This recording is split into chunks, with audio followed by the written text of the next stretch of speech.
வீட்டில் என்ன குழம்பு? வீட்டில் என்ன குழம்பு? எங்கள் வீட்டில் என்ன குழம்பா? எங்கள் வீட்டில் சிக்கன் கறி, சிக்கன் கல்லீரல். எங்கள் வீட்டில் என்ன குழம்பு? இன்னைக்கு ஞாயிற்றுக்கிழமல்ல, அதனால கறி எடுத்துக்கிட்டு அத்தைக்கு கல்லீரல் பிடிக்க வாங்கிட்டு இன்னைக்கு நம்ம எதுல தெரியுமா செய்ய போறோம்? அடுப்புல செய்ய போறோம். நம்ம விறகு அடுப்புல செய்ய போறோம். விறகு அடுப்புல சமையல் செஞ்சு சாப்பிட்டா உடம்புக்கு ரொம்ப நல்லது. அதனால நம்ம சூப்பரா விறகு அடுப்புல விறகு அடுப்பு பத்த வச்சாச்சு. அதில் நம்ம செய்யணும்.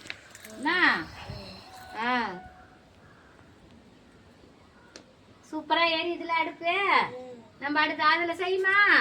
கேஸ்ல எல்லாம் செஞ்சு சாப்பிட்டாக்கா உடம்புக்கு நல்லது கிடையாதுமா, கெடுதல். அடுப்புல செஞ்சு சாப்பிட்டாதான் உடம்புக்கு நல்லது. நம்ம அதுக்கு முன்னாடி எப்படி சாப்பாடு செஞ்சோம் நினைச்சு பாரு. இந்த அடுப்பு உடஞ்சிருக்கு. உடஞ்ச அடிக்கடி இந்த அடுப்பை மொழி வைக்கிறதுனால தாத்தா அடுப்புலயே சாப்பாடு செய்ய சொல்றாரு. இந்த காலத்துல திருந்தவே மாட்டேங்கிறார் தாத்தா. இந்த அடுப்பு இருக்கிறதுனால தானே சாப்பாடு செய்ய சொல்றாரு. இப்ப இந்த அடுப்பை எடுத்துட்டு உடச்சிடலாம். வா ஓடியா.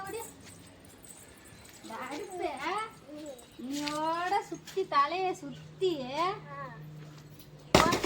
அடுப்ப வேணாம். வா விட்டு